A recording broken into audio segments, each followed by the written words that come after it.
உனக்கு ஆக்சிடென்ட் ஆனப்போ உன்னை ஹாஸ்பிட்டலில் கொண்டு போய் சேர்த்தது உன் ஃப்ரெண்டாமே. அப்படியா? காலேஜில் படித்த பையனா? ஏதோ பேர் சொன்னார். கௌதம்.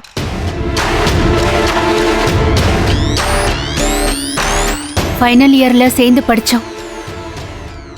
ஆனால் அவன் தான் எனக்கு ஹெல்ப் பண்ணதுன்னு எனக்கு தெரியல. தெரியலையா? ஃப்ரெண்டுங்கிற உங்கள் அப்பா அவனை பற்றி அவ்வளோ பெருமையாக பேசுகிறாரு, கேட்டால் தெரியலங்கிற. எனக்கு நிஜமா தெரியல சக்தி. அன்னைக்கு நான் கண்மொழிக்கும் போது நான் பார்த்த ஃபர்ஸ்ட் ஆள் நீதான். அப்புறம் என்னத்த ஃப்ரெண்டு அவன்? பெரிய ஃப்ரெண்டு. உன்னை கொண்டு போய் ஹாஸ்பிட்டலில் சேர்த்துருக்கேன், ஃபோனை போட்டு என்கிட்ட விஷயத்த சொல்லியிருக்கான். நான் வர்ற வரைக்கும் உன் கூடவே இருந்து உன்னை நல்லா கவனிச்சிருந்துருக்கான். அப்புறம் நான் வந்து தான் களவாணி பைய மாதிரி சொல்லாமல் கொள்ளாமல் ஓடி இருக்கேன். அதுக்கப்புறமாவது உன்னை பார்க்க வந்தானா? அதுவும் வரல. அதுக்கப்புறம் உன்ட்டு பேசவும் இல்லை. இப்படி ஒரு ஃப்ரெண்டு. பாவம், உனக்கு அவன் காப்பாற்றினது தெரியலல்ல? ஆமா சக்தி, எனக்கு தெரியல. அவன் இந்த ஊர்ல இருக்காங்கிறதே இப்போ அப்பா சொல்லிதான் தெரியும். சரி சரி, அதெல்லாம் இருக்கட்டும். உங்கள் அப்பா என்னமோ காலேஜ் விட்டா வீடு, வீடு விட்டா காலேஜுன்னு வளர்த்துருக்காருன்னு சொன்னேன். இப்போ எங்கே இருந்து முளைச்சி வந்தான் இந்த திடீர் ஃப்ரெண்டு? தெரியலையே. ஏதோ நைஸ் பாயாமே உங்கள் அப்பா சொல்கிறாரு. நீ உன்னை பற்றி சொன்னதுக்கும் இப்போ வெளியே வர்ற குணத்துக்கும் துளி கூட சம்மந்தம் இல்லை. அது மட்டும் எனக்கு நல்லா விளங்குது. நீ ஒன்றும் அப்பாவிலாம் கிடையாது. எல்லா விவரமும் நல்லா தெரியுது. தெளிவுனா தெளிவு, பயங்கர தெளிவு. எதை யார்கிட்ட சொல்லணும், எதை யார்கிட்ட மறைச்சு வைக்கணும், எல்லாம் தெளிவாக தெரியுது உனக்கு. சூதானமான ஆளு தான். சக்தி, இதுல மறைக்கிறதுக்கு என்ன இருக்கு? ஆரம்பிக்காத உன் நடிப்ப உடனே. இன்னைக்கு நாடகத்து போதும், நாளைக்கு மிச்சத்தை வச்சுப்போம். சரியா? போ, கிளம்பு. எதுக்கு நின்றுக்கிட்டு இருக்க? போ.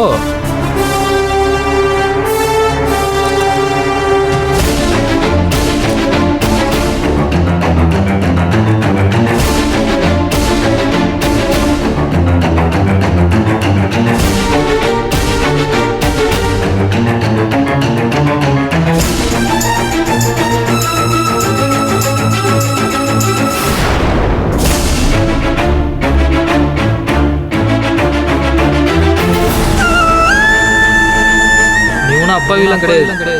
எல்லா விவரமும் நல்லா தெரியுது. தெளிவுனா தெளிவு, பயங்கர தெளிவு.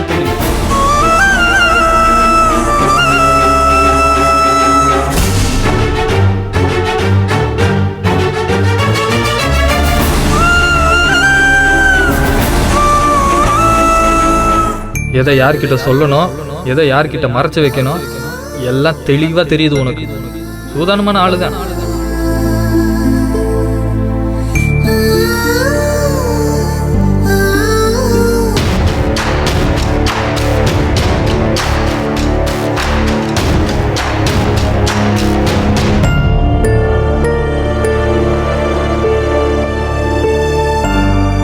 காதல் மட்டும்தான் நம்ம ரெண்டு பேரோட வாழ்க்கையும் சரியாக்கும்.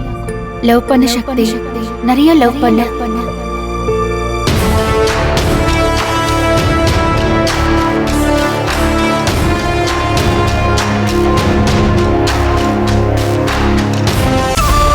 வாழ்க்கையில எல்லாம் கிடைச்சோம், ஒரு நல்ல லைஃப் பார்ட்னர் கிடைக்கலனா அந்த வாழ்க்கையே வேஸ்ட். ஒரு நல்ல லைஃப் பார்ட்னர் அமைஞ்சு வாழ்க்கையில எதுவும் இல்லைன்னா கூட கவலைப்பட வேண்டாம். எல்லாத்தையும் நாமளே அமைச்சுக்குவோம்.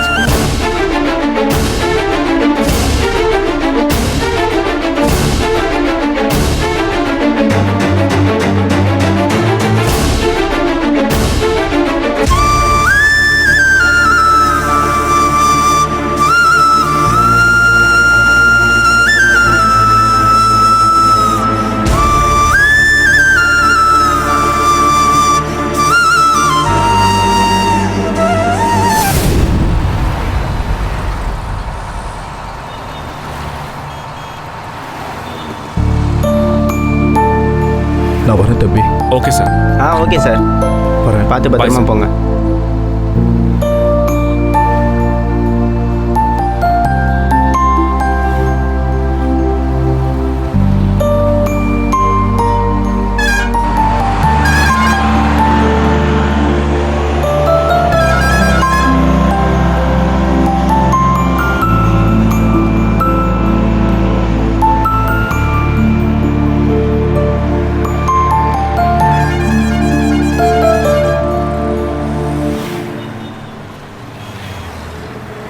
என்னடா மச்சான் இது? சத்தியமாக என்னால் நம்பவே முடியலடா. பொண்ணு காலேஜ் ஸ்டூடெண்ட்டாக இருக்கும்போதே மனுஷன் அந்த பேச்சு பேசுவார். இப்போ பொண்ணு மதுரை டாப் 10 பணக்காரங்க லிஸ்ட்டில் இருக்கிற குடும்பத்தோட மருமக. ஆனால் இப்போது இந்த அளவுக்கு இறங்கி சென்டிமெண்டலாக அடிக்கிறாரு. எதனால் இந்த மாற்றம் ஒன்றுமே புரியலையேடா. டேய், லைஃப்பில் எக்ஸ்பீரியன்ஸ் நமக்கு சில பாடங்களை கற்றுக் கொடுக்கும்டா.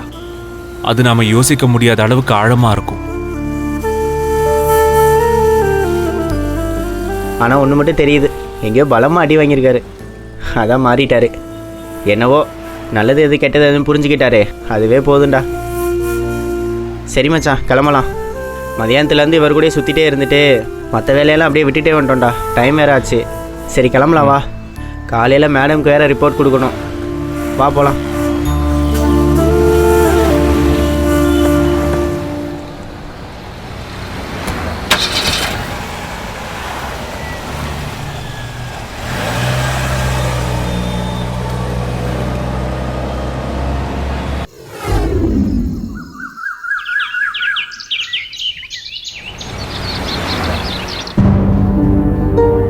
மேம், அரசு சார் சொன்னதை வச்சு நான் கம்ப்ளீட் டீட்டெயில்ஸ் கலெக்ட் பண்ணிட்டேன்.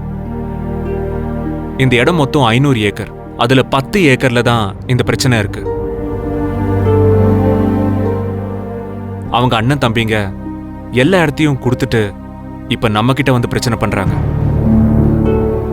இதெல்லாம் செட்டில்மெண்ட் ஆன பட்டாதான், ஆனால் கையெழுத்து போட விடாமல் தடுக்கிறாங்க. ஒருத்தருக்கு ஃபோன் பண்ணி பேசினா அடுத்த ½ அன் ஹவரில் என் நம்பருக்கு ஃபோன் போட்டு நாங்கள் தான் இடத்துக்கு சொந்தக்காரங்க, எங்களை கேட்காம அவங்க உங்களுக்கு கொடுக்க மாட்டாங்கன்னு பேசுறாங்க. காசு கொடுத்தாச்சு இல்லைங்க, அப்புறம் ஏன் பிரச்சனை பண்றீங்கன்னு கேட்டா எங்க பங்கு எங்களுக்கு வரலன்னு சொல்றாங்க. இதெல்லாம் அவங்களே கூட பேசுற மாதிரி தெரியல, யாரோ சொல்லி கொடுத்து தான் பேசுறாங்க. Gunasekaran, excuse me madam. வாங்க வாங்க ஈஸ்வரி, உட்காருங்க. வணக்கம்ப்பா, உட்காருங்க.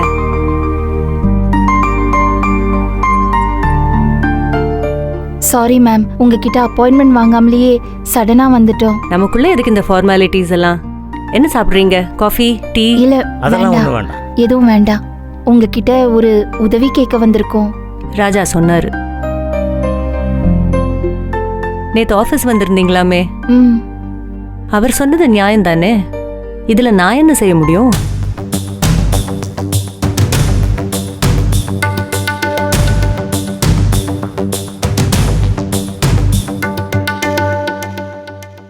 உங்க ஹஸ்பண்ட் பண்ற கொடுமையெல்லாம் கூட சொன்னாரு. லீகல் ஆக்ஷன் எடுக்க நீங்க ஏன் தயங்கி நிக்கிறீங்கன்னு எனக்கு புரியல.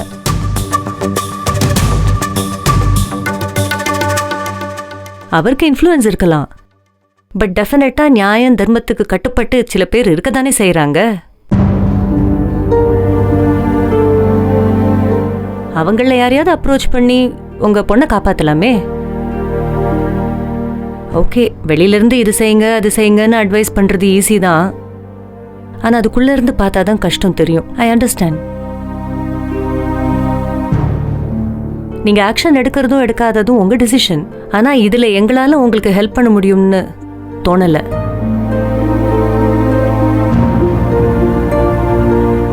SKR was right, அரசு was right.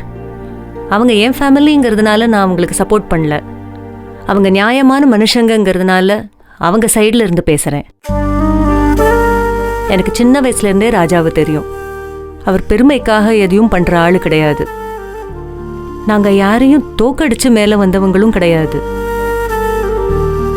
இந்த சாம்ராஜ்யத்தை உருவாக்குனதுல எங்களோட ஆனஸ்டி, ஹார்ட் ஒர்க், எங்கள் தன்னம்பிக்கை இதெல்லாம் தான் இருக்கே தவிர யாரோடையும் போட்டி போட்டோ பொறாமப்பட்டோ நாங்கள் இதை உருவாக்கலை. அதனால தான் இன்னைக்கு வரைக்கும் ஒரு சின்ன சறுக்கல் கூட இல்லாம எங்க கோலை நோக்கி நாங்க போய்கிட்டு இருக்கோம். இன்னைக்கு நான் இந்த இடத்துல இருக்கிறதுக்கு முக்கியமான காரணம் என் ஹஸ்பண்ட் ராஜா தான். அவரை விட எக்ஸ்பீரியன்ஸ் குறைஞ்சிருந்தாலும் என்னை என்கரேஜ் பண்ணி என்னை மோட்டிவேட் பண்ணி இன்னைக்கு என்னோட உயரத்தை பார்த்து சந்தோஷப்படுறாரு. இது வரைக்கும் எந்த இடத்துலையும் என்னையும் என் ரெஸ்பெக்டையும் விட்டு கொடுக்காதவரை இப்போ இந்த இடத்த திருப்பி கொடுத்து என்னால் இன்சல்ட் பண்ண முடியாது Eswari. I am really sorry. Ma'am,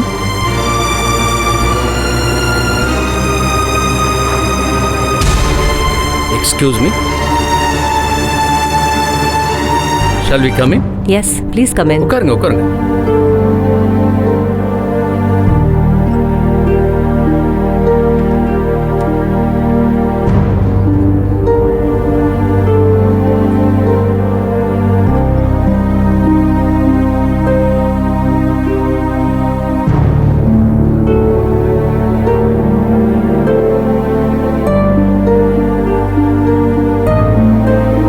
Sethuraman sir, இவங்க என் அண்ணி தான். இருந்தாலும் நாங்கள் உள்ளே வரும்போது ஏன் அனுமதி கேட்டு உள்ளே வந்தோம் தெரியுமா? இவங்க என்னோட அண்ணிங்கிறத தாண்டி அவங்க பொசிஷனுக்கு நாங்கள் கொடுக்குற மரியாதை.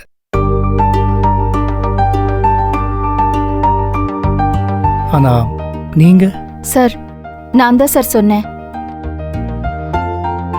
சாருபாலா மேடமை பார்க்கணும்னு அடம் பிடிச்சு சொன்னது நான் தான் சார். சார், ஆக்சிடென்ட் ஆகி ரத்த வெள்ளத்துல கிடக்கும்போது வலியில சத்தம் போட்டு கதறி அழத்தான் செய்ய முடியும். நான் கத்துறது யாருக்காவது டிஸ்டர்பன்ஸா இருக்கான்னு பெர்மிஷன்லாம் வாங்கிட்டு கத்த முடியாது சார்.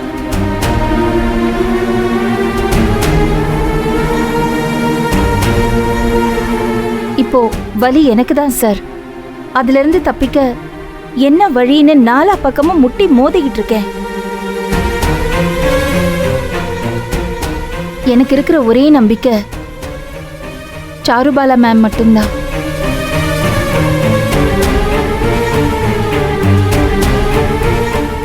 சார், இந்த ஊர் கொடுக்கிற நல்லவங்கிற சர்டிபிகேட்காக அதுல குணசேகரனும் நீங்களும் ஒண்ணு இல்லைன்னு தான் நான் நினைச்சேன். ஆனா நீங்களும் உங்க கௌரவம் தான் பெருசுன்னு காட்டிக்கிற ஆளா இருக்கீங்கன்னு நினைக்கும் போது கொஞ்சம் வருத்தமா தான் இருக்கு சார்.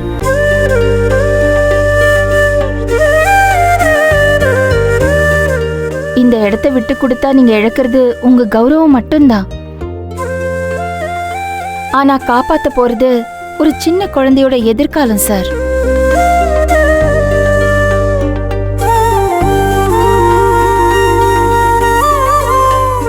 உங்களோட வைஃப் பெருமையா சொன்னாங்க சார். இன்னைக்கு அவங்க இந்த பொசிஷன்ல இருக்கிறதுக்கு காரணம் நீங்க தான். அதே மாதிரி கனவோட ஒரு பெரிய இடத்த அடையணும்னு காத்துட்டு இருக்கிற ஒரு சின்ன குழந்தையோட எதிர்காலத்துக்காக கொஞ்சம் உங்க கௌரவத்தை விட்டு கொடுங்க சார். Please sir.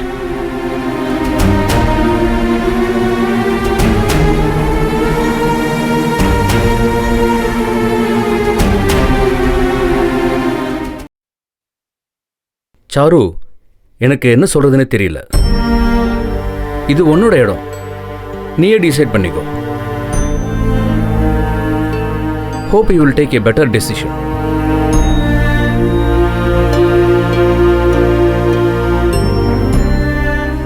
மா, அன்னைக்கு ரேஸ்ரா விஷயில் பார்த்து நானும் உங்கள் பொண்ணு மாதிரி தான் சொன்னீங்க.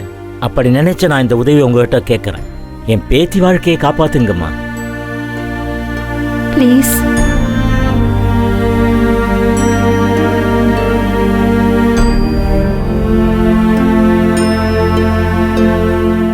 ஈஸ்வரி,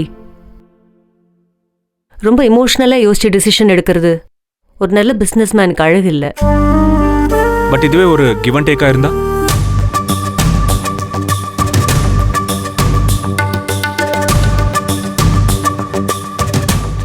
நான் ஒரு ஐடியா சொல்லலாமா?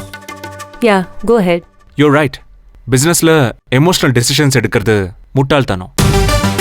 அதனால என் மைண்டுக்கு தோன்ற ஐடியாவை சொல்கிறேன் மேம். அது ஓகேவான்னு யோசிச்சு சொல்லுங்க. அண்ட் ப்ளீஸ் என் முழு ஐடியாவையும் கேட்டுட்டு அப்புறமா உங்க ஒப்பீனியன் ஷேர் பண்ணா நல்லா இருக்கும். ஓகே. சேதுராமன் சார், இந்த இடத்த நாங்க உங்களுக்கு விட்டு கொடுத்தா பதிலுக்கு நீங்க எங்களுக்கு என்ன செய்வீங்க?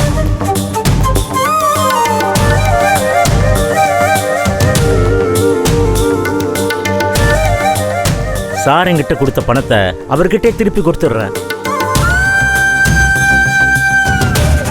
அது செகண்டரி தான். அதுக்கு பதிலா கொடைக்கானல்ல உங்க ஹஸ்பண்ட், அதாவது மிஸ்டர் குணசேகர், எங்க பிசினஸ்க்கு எக்கச்சக்க பிரச்சனை பண்ணிக்கிட்டு இருக்காரு. அவருக்கு எந்த சம்பந்தமும் இல்லாத இந்த விஷயத்துக்குள்ள பூந்து அங்க இருக்கிற 10 பேரை தூண்டி விட்டு எங்க ப்ராஜெக்டை ஃபர்தரா ப்ரொசீட் பண்ண விடாம தடுக்கிறாரு.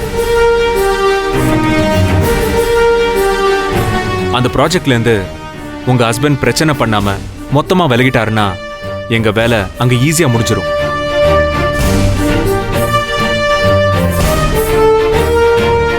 நாங்க எங்க ரெஜிஸ்ட்ரேஷனை சீக்கிரமா பண்ணிடுவோம். நாங்க அந்த இடத்த எங்க கஸ்டமர்ஸ்க்கு ரெஜிஸ்டர் பண்ணி கொடுக்கிற அதே நாள் உங்களோட இடம் உங்களுக்கு வந்து சேரும்.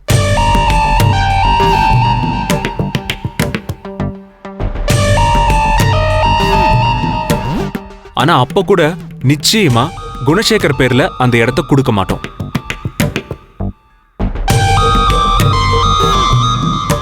சார்பாலா மேடம் ஈஸ்வரி மேடம் பேர்ல அந்த இடத்த ரெஜிஸ்டர் பண்ணி கொடுப்பாங்க. சேம் டே.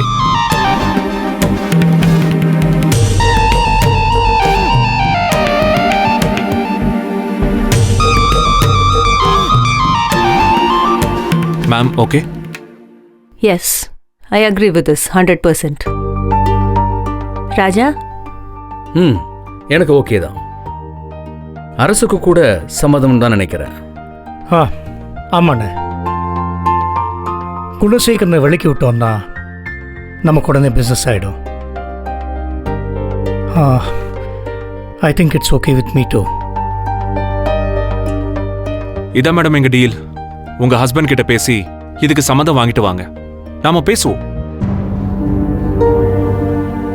இல்லனா அவர் இதுக்கு ஒத்துக்கலனா we are sorry.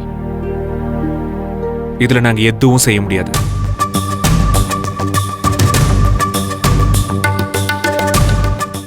இல்லனா அவர் இதுக்கு ஒத்துக்கலனா we are sorry. இதுல நாங்க எதுவும் செய்ய முடியாது. ஆனா குணசேகரன் இதுக்கு அவ்வளோ ஈஸியா ஒத்துப்பாரா? அது அவரோட சாய்ஸ். அவரு தன்னோட கௌரவமா நினைக்கிற மாமனாரோட சொத்தா இல்ல பிசினஸ் எனிமியா அவரை டிசைட் பண்ணட்டும்.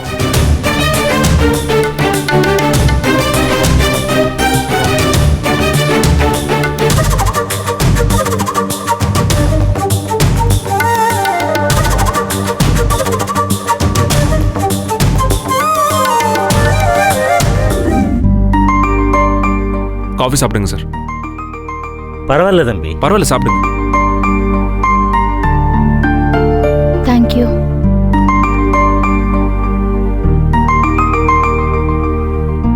சாப்பிடுங்க சார். உள்ள நான் பேசுனது பிசினஸ், அதுக்கும் இதுக்கும் சம்மந்தம் இல்லை. தப்பு இல்லை தம்பி, நீ பண்ணது நியாயம்தான். உன் இடத்துல யார் இருந்தாலும் இப்படி தான் செய்வாங்க. ஆனா நான் பண்ணது பிசினஸ்க்காக இல்லை சார், இவங்களுக்காக. எனக்கு அப்பா அம்மா கிடையாது. சின்ன வயசுல இறந்துட்டாங்க. அக்கா தான் என்ன வளர்த்தாங்க. அவங்க தான் எனக்கு எல்லாமா இருந்தாங்க.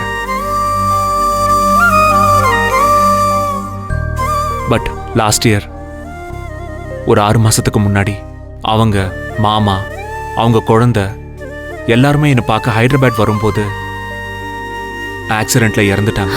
ஐயோ.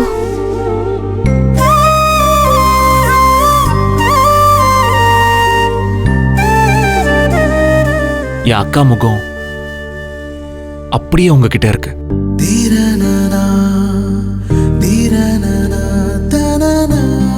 வாங்குற சம்பளத்தை தாண்டி அக்காவுக்காக இதை செய்யணும்னு தோணுச்சு. செய்யறேன். பட் இதனால நீங்களோ சார்பாலா மேமோ எஸ்கேஆர் சாரோ யாருமே தோக்கல.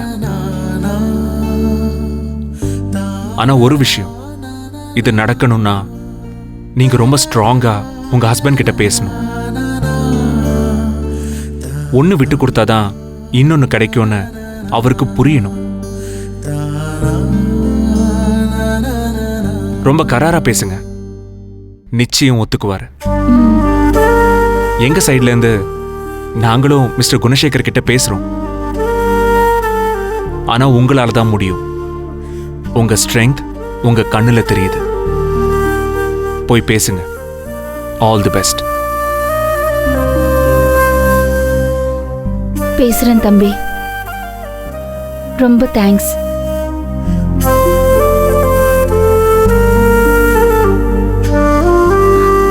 சரி, நாங்க கிளம்புறோம்.